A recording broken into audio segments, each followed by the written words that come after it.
Thank you, Professor Shikantan.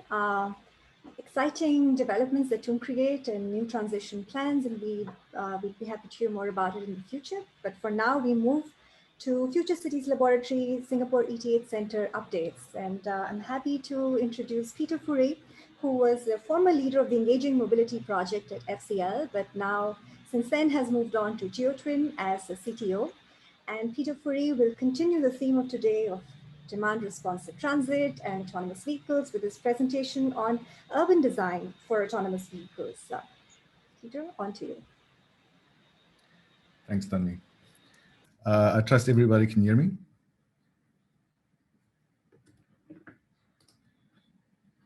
Good.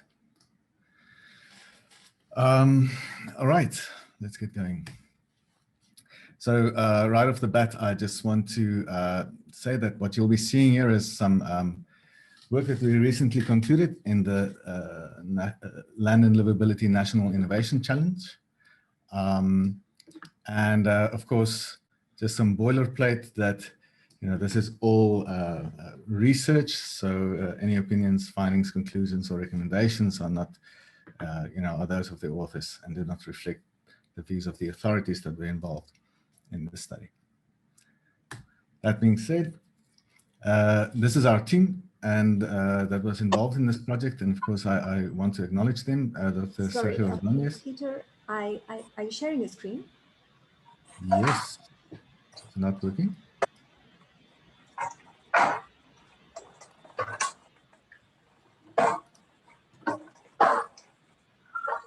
Yep. It's working now? It's working. Yep. Right. Okay. Good. So we've got Sergio Ordonez. He is now with Motional, which was originally in Autonomy. Tanvi Maheshwari, who I think we can now safely call Dr. Tanvi Maheshwari. She just recently completed her PhD thesis and did an amazing defense. And Biyu Wang, who's now back in China with Vanke. She did some amazing development work on the MATSIM simulation system that we used in the study. So right, this project was about urban design for autonomous vehicles, essentially. And so urban design forms a very central component, and we devised a methodology that we call design, simulate, repeat. Underlying it all, we have the MATSIM open source agent-based mobility simulation system. And you can see that the parts in blue are what we get from MATSIM, and then we modified this process to basically take in components that we get from our designer. In this case, it was Tanvi Maheshwari, who made it the topic of her PhD thesis. And we translate those into a travel demand and the associated transport supply components. And then we run the mobility simulation with some extensions to model really shared transit. So we have transit here as a shared pooled autonomous vehicle service that acts as a supplementary mode to public transport. And it is public transport aware, so it's fully integrated in terms of its routing. You can take a pooled service, get off at a bus stop or at a train station, and then jump onto a bus or train and have essentially integrated ticketing. And MATSIM is really integral to this process. So what you can see here is the core of MATSIM is this emergence engine. That's really what it is. So we have a co-evolution of both the transportation supply, because the transportation supply is adaptive to, with the dispatcher, and the demand. So the agents, based on the experiences that they have in the simulation, in the mobility simulation, they can change their plans through this replanning step. And then they enter the simulation again with more information. And this process repeats. In our case, we did 40 cycles of feedback. And because of this feedback, you have, the feedback is essentially the fountain of emergence that is this bottom-up organization that makes up for the lack of imagination that we have when we try to imagine how these future modes of transport will operate at such a large scale. Now, you have to note that this is very different from the kind of top-down modeling that we tend to do. Those of you familiar with the four-step modeling process, where you have the mode choice even before you do the network assignment. Here, everything is kind of happening at the same time and from the bottom up. So we don't run a survey first and then, you know, based on the mode choice that we see from the survey, because people, you know, from people's imagination of how the service will perform, we then put in mode choice parameters. And then basically what we see in the mobility simulation is almost the same as what we saw in the survey. In here, what we have is that everything, this is a much more physics dominated system where, because of the conditions on the ground, the agents start to exhibit behavior in response to those emergent phenomena. So real quick, we got certain infrastructure from Maxim because it is open source. So you can go down to maxim.org and you can download it. So these are the parts that we got from the system, but we also added some extensions for this study, specifically to take account of the buildup of queues at pick up and drop off points. So a vehicle, you know, gets a request. It can, you know, it can drive to the location and then it reaches the transit stop and it enters a bay. And we have a bay manager that takes account of the queue buildup of vehicles there and the vehicles already in the bay, or they can make the pick-up drop-off activity. And then there are certain behaviors. So when there's no request for a ride for the vehicle, they can either roam about and try to move to locations where there's more demand. They can park on the street, they can park in the depot, or they can do some mixture of all of this parking. And of course, there's a lot of road infrastructure in Singapore. So if we remove all of the private cars and we assume that these vehicles can go and park themselves, then you can see that they can go and park and you know, on the streets, plenty of space there. There's also plenty of space in our HDB parking lots, which you see are these orange bits. And then the depots, which are the transit hubs, are also quite useful. So there's no real need to build additional parking if we have this mode. So that's just one of the extensions that we got out of this. All right, some main findings. So remember that I said that this is a physics-dominated game, and we can also see that this idea of car pride, you know, is quite strong here. What we have here are three scenarios. One where there are no autonomous vehicles, then one where we add the vehicles but we don't remove the private car, and then one where we remove all of the private vehicles. So private vehicles are these ones that we see in the dark bluish color here. And then we've got walk. So for some trips, if it's short enough, it just doesn't make sense to, you know, to use transit or the car. You can't wait around for something to come and pick you up, so you just walk directly. This is train, and this is bus, and this is transit walk. So these are access and egress walks. And this is the main mode of transportation, so the longest distance traveled. So the moment that we introduce these autonomous services, so what you see here are two kinds of service. One is an AV taxi, which is kind of door to door, or also transit last mile. It can drop you off at the train station. And then we have an AV pool mode, which is this darker yellow mode. What we see is that the public transport share is now suddenly making use of this integrated flexible service.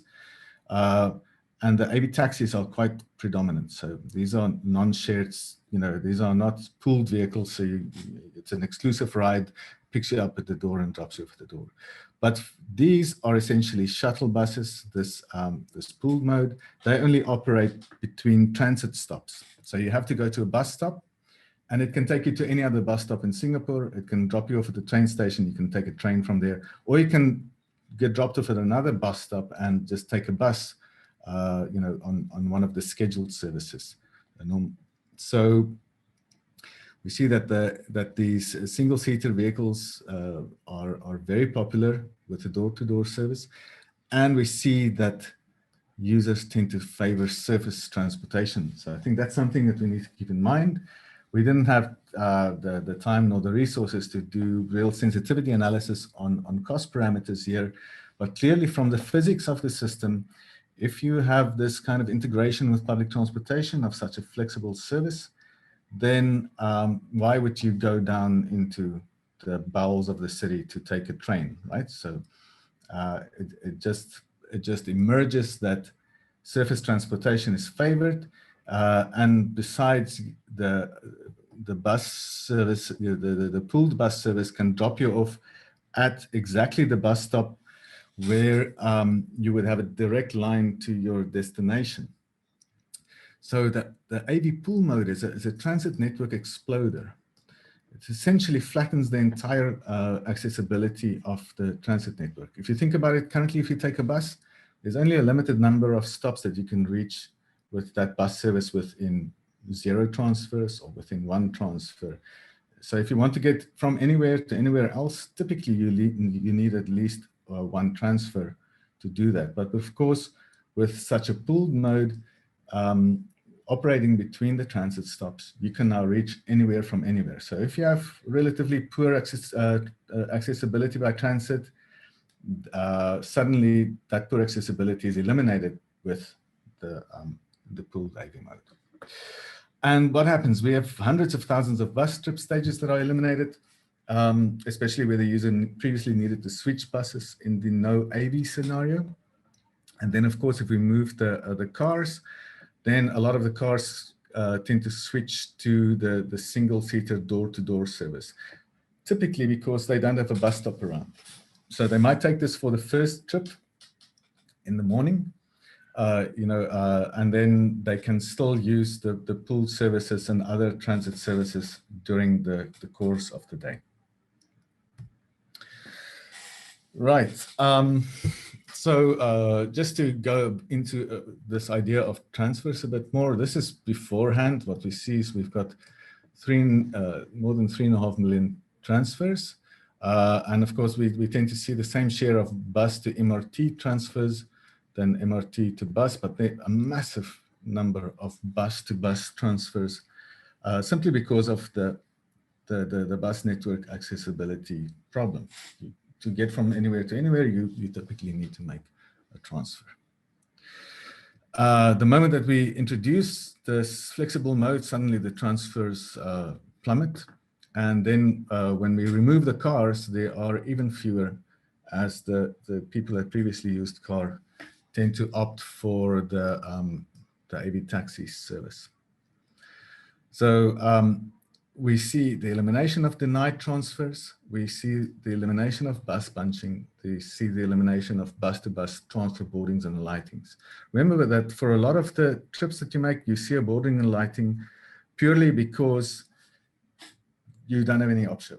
You don't have any other option. So you fill up this bus because you got out of another bus, and out of necessity, you now have to take a trip in this bus. Because of this flexibility, we see that waiting times across the entire transit system essentially are reduced to only the expected waiting times. So you never wait longer than expected because there's no bus bunching.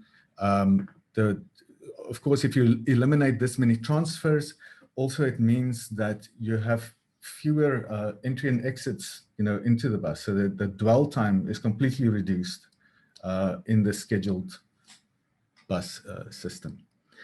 And of course, the simulation takes account of dwell time both for the automated vehicles and the scheduled services, which of course could also be automated. But just to drive that point home further, so we see fewer trip stages. So, going from the no AV to the, excuse me, I jumped ahead, to the mixed scenario and the only AV scenario, we have far fewer trip stages. So from 25 million down to about 17.5 million if we have an only AV scenario. And we also have far more direct trips. So we don't have any transfer Obviously, the door-to-door service eliminates the transfer completely.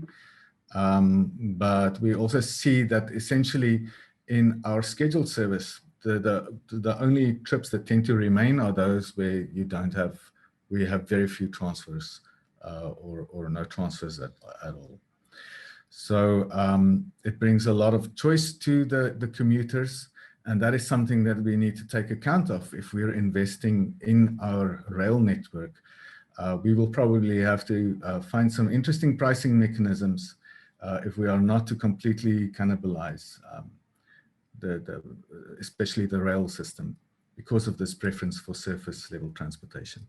And this is pretty obvious when we see the private car here in brown, and obviously when you remove private cars, and the vehicle kilometers are reduced dramatically. But when you add autonomous vehicles to the existing system, then you would expect that vehicle kilometers are going to increase. So there's something to be said for managing the vehicle population as well as we begin to implement these new modes. Just something really quick on occupancy.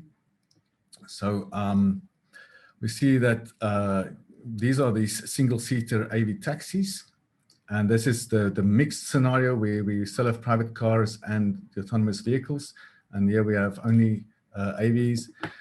And you can see that the reliability, which is the span of these box plots, completely collapses the moment we remove private cars. Why? Because there's no congestion. They don't need to compete, for road space.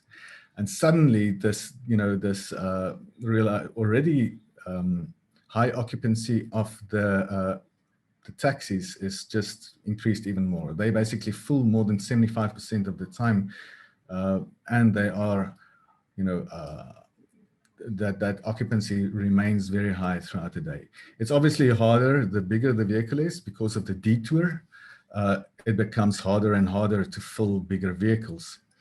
I must note, however, that this is highly dependent on the network topology. And if you're interested in why that's the case, I really suggest that you read Tanvi's thesis for some experiments that we've done on that topic. But network topology really determines what fleet mix to a large extent is going to be successful. And so we might need some localized fleet mix adaptation there as well. And then just real quick on the last point, and I hope I still have everybody's attention here because this gets a little bit tricky.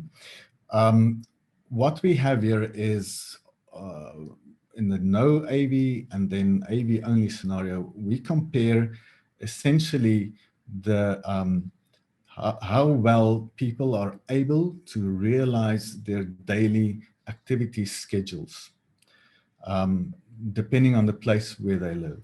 So we can see that the red is obviously not good and blue is good. And in general, we tend to see an increase in the number of blue spots, which just means that overall your full day accessibility is increasing. You manage to spend more time at your activities. You spend less time traveling. There's less variation in your travel time, and you're punctual. So you don't arrive late. You're not held up in congestion. So this is this idea of scoring that we use to, as the feedback mechanism for the simulation to have the agents adapt over iterations. But the interesting thing is that, you would expect that for non-car owners, that we will go from a relatively, in those areas that are relatively have relative challenges in terms of their transit accessibility, we would expect that such a flexible mode will increase their overall accessibility. But we find that it actually happens for the car as well. So due to the elimination of congestion, when the car users use this mix of pulled and on-demand services, their overall full day accessibility and activity schedule realization also improves, which was quite an interesting result. Thanks, that's it from me. And as it was said earlier, I've recently joined this GUTWIN, which is where we will apply a lot of these learnings in an agent-based simulation platform that we're developing for similar purposes. And you can reach me on peterfourie@jtwin.io. And I'm happy to also answer some questions that come up. Thanks.